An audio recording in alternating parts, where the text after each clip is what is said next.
Sebastian Wächter ist ein begehrter Coach und Keynote-Speaker. 2019 hat er den European Speaker Award gewonnen. Sein Spezialgebiet? Barrieren überwinden. Außerdem ist er Bundesligaspieler im Rollstuhl-Rugby. Heute treffe ich ihn an seinem Trainingsort. Herr Wächter, was bedeutet Ihnen Bewegung? Ja, Bewegung für mich würde ich sagen Leben erstmal. Also ich konnte mich eine ganze Zeit lang gar nicht bewegen, von daher ist es auch eine gewisse Lebendigkeit und vor allem für mich, wo ich sehr viel mit dem Kopf arbeite, ist Bewegung auch ein bisschen abschalten, den Kopf frei bekommen tatsächlich. Das hilft mir sehr, sehr gut. Ja. Das war ja nicht immer so. Sie haben ja einen harten Schlag gehabt. Als Sie 18 waren, hatten Sie eine Querschnittslähmung durch einen Unfall.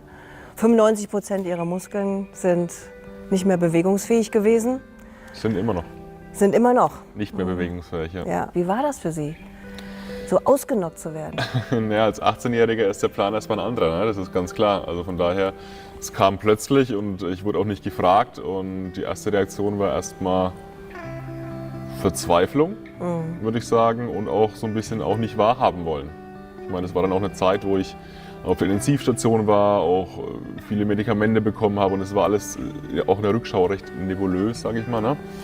Und da ist man recht häufig eingeschlafen oder aufgewacht mit dem Gedanken, es kann jetzt eigentlich nicht wahr sein. Ne? Also es ist bestimmt irgendwie ein böser Traum nur. Und irgendwann sickert dann auch so ein bisschen Gewissheit durch und in dem Fall kommt dann erstmal Verzweiflung, Ratlosigkeit, so das sind die ersten Emotionen eigentlich, ja. Und auch so eine Sehnsucht nach was? Es ist eher erstmal weniger eine Sehnsucht, sondern eher ein, wie soll ich sagen, eher vielleicht ein, wie soll es jetzt weitergehen? So eine gewisse Ratlosigkeit. Ich glaube, das trifft es am Anfang besser, weil die Vergangenheit war eine andere. Ne? Die Vergangenheit war, ich war 18, ich war sehr aktiv und auf einmal, das hat nicht in mein Selbstbild reingepasst, ne? Pflegebedürftig zu sein. Und das erstmal anzunehmen, war eine Aufgabe für sich. Und die Sehnsucht war dann natürlich wieder die Unabhängigkeit, die Selbstständigkeit. Nicht mehr für alles und jeden Handgriff jemanden zu brauchen, definitiv. Das war dann irgendwann der große Wunsch. Auf jeden Fall. Und jetzt so ein völlig gewandeltes Bild. Also wahrscheinlich nicht nur vom Gesicht her, dass Sie mich anstrahlen können, aber auch von Ihrem Lebensgefühl her hat sich völlig geändert. Wie kam das? Gab es da Stationen, auf die Sie zurückblicken, die so einen Wandel markiert haben und was Ihnen dabei geholfen hat? Also definitiv. Ich meine, das ist immer. Man sieht es jetzt, es ist jetzt 13 Jahre her, ne? Und da hat sich ja viel getan, es ging ja nicht von heute auf morgen. Und ich glaube, das ist auch ein ganz wichtiger Punkt beim Thema Wandel. Das geht nicht von heute auf morgen. Und auch bei mir war es natürlich so, dass es Etappenziele gab, logischerweise. Und ja, für mich ganz wichtige Etappen waren einerseits die Zeit in der Reha-Klinik, wo ich 9 Monate war, eben kurz nach dem Sturz und so die ersten selbstständigen Schritte wieder gelernt habe. Aber einfach mal mit der Situation umzugehen, sich auszutauschen, mit Experten zu sprechen, das einordnen zu können, ne? War für mich damals in der Zeit wichtig. Und dann war es für mich auch recht wichtig, wieder einfach in den Alltag reinzukommen. Und ich bin dann recht schnell wieder zum Abitur gegangen, in die Kollegstufe, um das Abitur nachzuholen und hatte dann einfach auch Alltag und in einer gewissen Art und Weise vielleicht auch Ablenkung und musste mit der Situation auch lernen umzugehen. Dann ganz wichtig ein Auslandssemester in den USA, wo mir nochmal gezeigt hat, was mit dem Rollstuhl dann trotzdem noch so alles geht. Auch der Schritt war für mich damals vage, unsicher, aber trotzdem eben wichtig, denn dieses Risiko vielleicht auch einzugehen, diesen Aufwand zu machen, um zu sehen, ja, du kommst auch wirklich selbst in einem anderen Land zurecht, also da geht schon noch einiges. Das traut sich mancher so nicht, der ganz normal auf so ein Bein laufen kann. Ja, auch aber damals, das war möglich. War damals auch ein Feedback, so nach dem Motto, warum magst du das jetzt, bist du dir sicher, weißt du, was alles passieren kann? Und ich habe mir dann tatsächlich irgendwann überlegt, was kann denn passieren? Und ich meine, im schlimmsten Fall, das war damals in Texas, wo ich im Ausland war, ein halbes Jahr, Ich meine, über 15 Stunden bist du wieder in Frankfurt, also das Risiko ist überschaubar, glaube ich. Heute leben Sie völlig selbstbestimmt und sind Ihr eigener Manager und Ausführer des Lebens. Das war ja nicht immer so. Sie waren 100% auf Hilfe angewiesen, 24 Stunden am Tag.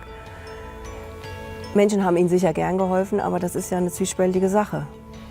Ja, ganz klar. Ich meine, das eine ist, und das propagiere ich ja auch in meinen Vorträgen, in meinen Inhalten, dass es wichtig ist, Leute nach Hilfe zu fragen, um die Ziele auch zu erreichen.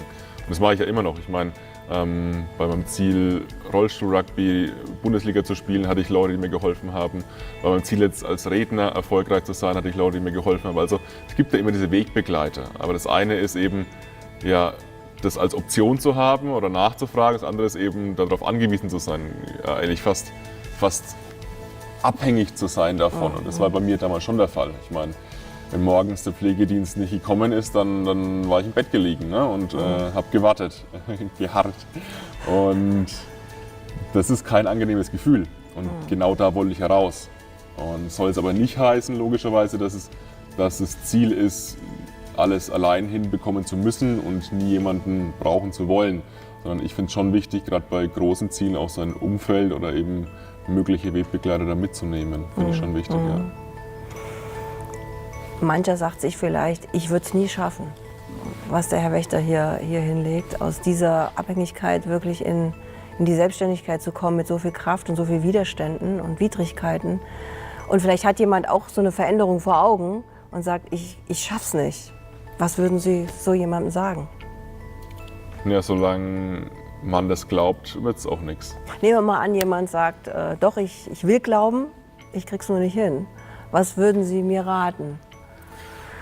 Wenn man selbst den Eindruck hat, für mich ist die Aufgabe zu groß, dann eben wieder aufs andere Thema kommen, sich Wegbegleiter suchen, sich Leute suchen, die einen unterstützen. Das kann einerseits eben die Familie sein, Freunde sein, Partner sein, aber auch eventuell jemand externes. Ich meine, dafür bin ich ja als Coach auch da, logischerweise, Leute zu begleiten auf ihrem Weg und sie zu unterstützen. Und hier auch zu sagen, wenn es für mich vielleicht zu groß ist, vielleicht schaffe ich es mit anderen. Ich meine, das ist nicht verboten. Ich habe in Ihrem Buch gelesen, diesen Satz, Hoffen und Harren hält manchen zum Narren. Ja. Was wollen Sie da, auf welchen Punkt wollen Sie hinaus? Ich möchte darauf hinaus, dass letztlich, oder sagen wir es mal so, ich komme hier wieder logischerweise von meiner eigenen Story. Natürlich bin ich lang mit diesem Wunsch, mit diesem Gedanken ins Bett gegangen, vielleicht wache ich morgen auf und vielleicht ist wieder alles normal, vielleicht kann ich wieder laufen, vielleicht ist dieser ganze Stress nicht nötig, vielleicht ist dieser ganze Aufwand nicht nötig, vielleicht gibt sich wieder alles und habe da gehofft. Und diese Art der Hoffnung war allerdings nicht wirklich konstruktiv, ehrlich gesagt, weil ich dadurch nicht ins Handeln gekommen bin. Ich habe mich war auch wieder nur eine Ausrede, ne, um nicht aktiv zu sein, um nicht die Anstrengung auf mich zu nehmen. Und solange ich hier hoffe und harre und eben nichts mache, ist es halt destruktiv und das sehe ich kritisch. Und dann würde man in der Abhängigkeit bleiben. Dann müssen die anderen immer machen. Es verändert sich halt auf jeden Fall nichts. Also man hofft halt und bleibt. Und Veränderung funktioniert halt leider so nicht. Der andere Punkt ist natürlich ein Hoffen im Sinne von Optimismus, im Sinne von vielleicht auch Urvertrauen, dass man sagt, okay, das wird schon, das wird gut. Man hofft auf was Besseres, aber ist gleichzeitig aktiv. Und gerade diese Hoffnung, diese Form des Optimismus, dieses Urvertrauen hilft mir auch tatsächlich, dann ins Handeln zu kommen.